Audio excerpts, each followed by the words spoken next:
귀문관살이라는 말이 있잖아요.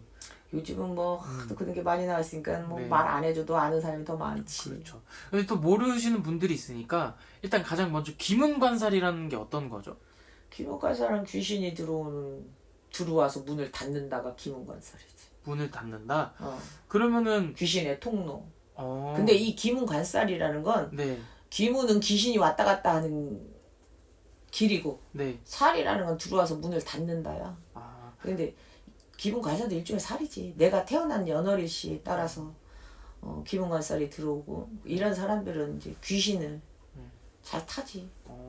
그러면은 이게 조금 풀어서 얘기하면은 어떤 사람한테 귀신의 문이 열려서 그 문으로 귀신이 들어가서 그 문을 닫는다. 근데 이제 사주 명리 이런 사람들은 이제 사주에 뭐 일주 뭐 연월일시 뭐 이런 거 넣고 봤을 때 이제 사주에 그거 봐서 기문관살이 3개가 들어와 있으면 네. 뭐 무당이 된다는 말도 있어. 이 신적으로 풀리는 네네네네. 사람이지. 뭐 스님으로 갈 수도 있고 신부로 갈 수도 있고 목사로 갈 수도 있고 네. 이제 그런 게 영적인 기운을 갖고 있는 사람들인데, 자 이제 이 기문관살이라는 건 나는 이제 사주 보는 사람이 아니잖아. 이렇게 나는 그걸 신살이라고 그래. 모든 살에서 어떻게 12신살이라는 말을 쓰는데 네. 기문관살은 선천적도 있고 후천적도 있어. 네. 근데 선천적으로 기문관살이 도는 사람은 증세가 어떠냐? 집중력이 좋고. 그러니까 솔직히 촉이 좋다 이거야. 오감이 네. 발달해서. 그래서 이 기문관살이 사주에 많은 사람들이 무당이 많은 거야. 접신이 잘 되잖아. 그럼 예지력이 이렇게, 좋고. 그럼 이렇게 귀신의 문이 열리는 이유가 뭔지. 사주가 있어서 갖고 있는 해가 그 해에 유독 더 강하게 열릴 때가 있고, 후천적으로 그 귀문이 열리는 사람들은 네. 트라우마, 충격 이런 거에 네. 정신세계가 이제 열리는 거지. 그러니까 이게 기문관살이라는 건 선천적으로 사주팔자에 타고난 사람이 있고 네. 후천성으로 타고나는 사람이 있어. 그러니까 어떤 영매 체질 이런 거 갖고 있는 사람이 어떤 충격 있잖아. 네. 어떤 큰 트라우마 같은 걸 겪는 거야. 내 감당 못할 때 그럴 때 세계가 뒤집어지는 거거든. 그래서 정신세계가 오묘해져서 이런 사람들이 막 조현병, 환청 어느 날 갑자기 그런 걸 듣는다. 그러면 귀문관살이 발동이 된 거지. 자, 귀문은 그냥 귀신이 들락날락거리는 거고, 귀문은 관살이라는 건 들어와서, 관이라는 건 들어와서 막는다는 거야. 네. 귀신이 들어와서 내 몸에서 문을 닫는다는 거지. 그럼 그러다 빙이 보니 된다는 건가요? 그치. 이런 사람들이 빙의 같은 게 많지. 근데 요즘은 그 빙의 된 것들이 무당이 된 것들이 또 많지. 그러니까 이 귀문관살이라는 건 네. 무당이나 좋은 거지. 접신이 잘 되는. 그런데 이게 그러면은 그냥 귀신의 빙의가 된 건데 그거를 이제 신을 받아야 된다라고 하고 이제 무당이 되는 경우, 그럼 이것도 잘못된 경우도 되게 많겠네요. 30% 이상이 그런 게 있어. 그럼 진짜 그렇게 해서 신을 근데 받으신 분들은 그럼 진짜 신을 받은 사람 눈을 봐봐. 초롱초롱이야. 광이나. 네. 근데 왜 이제 자기들 찍으러 다녀보면 알 거다. 네. 눈 풀린 것도 있고 정신세계 오묘한 애들. 그런 거는 잘못됐다고 나는 생각해. 그쵸. 예, 그런 게 있어. 근데 네. 기문관살이 꼭 나쁘다고만 할 수 없어. 왜 어떤 한 분야에선 또 천재적으로 막 발휘가 될 때도 있어.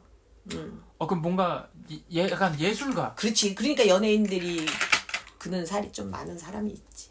그러면은 지금 연예인 분들 중에서도 이제 기문관살에 걸리신 분들이 많지. 몇몇 있겠네요. 그럼 암암리에 있는 사람 많지. 아유, 요즘은 무당도 차고 넘쳐. 집안에 할머니가 무당이요, 엄마가 무당이요 하는 게 연예인들이 뭐 한둘이냐?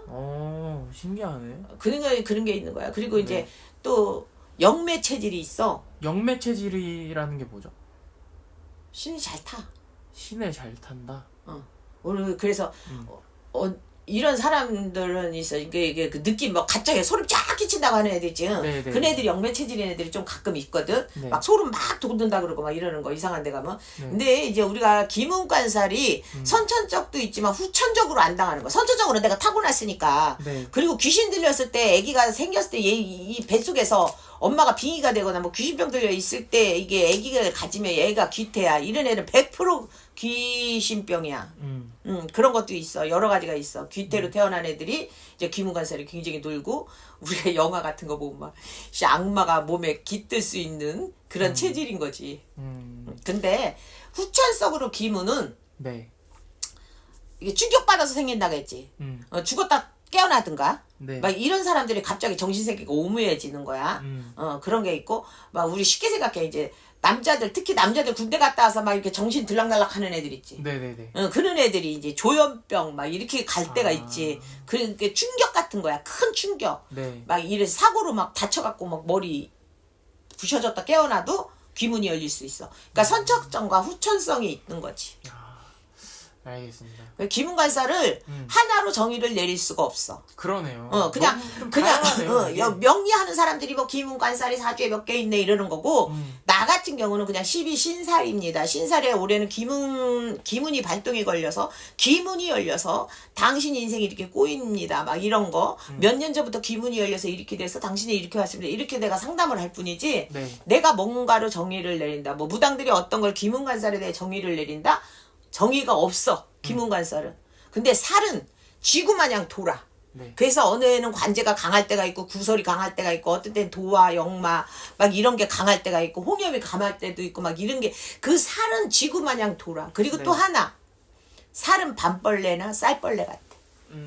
그러니까 귀문관살을 내가 쌀벌레라고 비유해. 보통 살들을 나는 밤벌레라고 그래. 네. 밤은 벌레가 밖에서 타고 들어가는 게 아니야. 안에서 타고 나오는 게 밤벌레고 쌀도 벌레가 생기지. 어떤 습도와 온도와 이런 게 안 맞으면 우기 때 막 쌀에 벌레 막 나갖고 이제 막 생기잖아. 네. 그게 기문하고 비슷하다고 생각해. 쌀벌레가. 왜? 어떤 그 현타적인 습기, 온도 막 이런 거 갖고 해서 벌레가 생기듯이 이 기문이 그래서 열릴 때가 있으니까.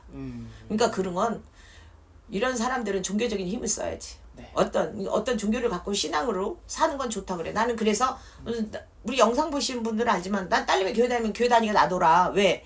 그런 기운이 있기 때문에 그쪽에서 그런 기운을 다스려 받게 굳이 엄마가 이런 데 다닌다고 딸도 이런 데 다녀라. 나는 그렇게 안 해. 딸이 교회 열심히 다니면 신앙을 갖고 사는 건 좋다. 이런 말을 해준 게 그래서 그러거든. 그러니까 어떤 종교적인 힘을 비는 것도 좋아.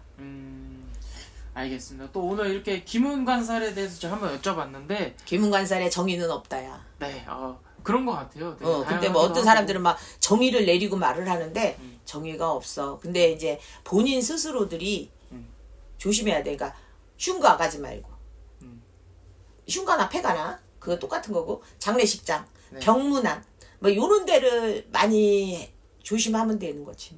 그 은기가 강한데 물가도 왜 강 같은 데도 우리가 물 바다 이런 은기가 강하다는데 유독 네. 왜 사람 빠져 죽은 데가 있잖아. 네. 뭐 그런 데는 가까이 안 가는 게 좋은 거지. 이런 걸 타는 사람들은. 네, 네. 예. 그래서 귀문관살의 정의는 없어. 정답은 나는 없다고 생각해. 네. 본인들이 좀 조심하고 아니면 이제 그런 거 많잖아. 뭐 성경책도 있고 교회 다니는 사람 십자가 목걸이를 건다든지 뭐 막 여러 가지 그런 걸로 좀 예방을 하고 다니는 거지. 뭐 지금은 뭐 열에 진짜 7이 귀문관살이다.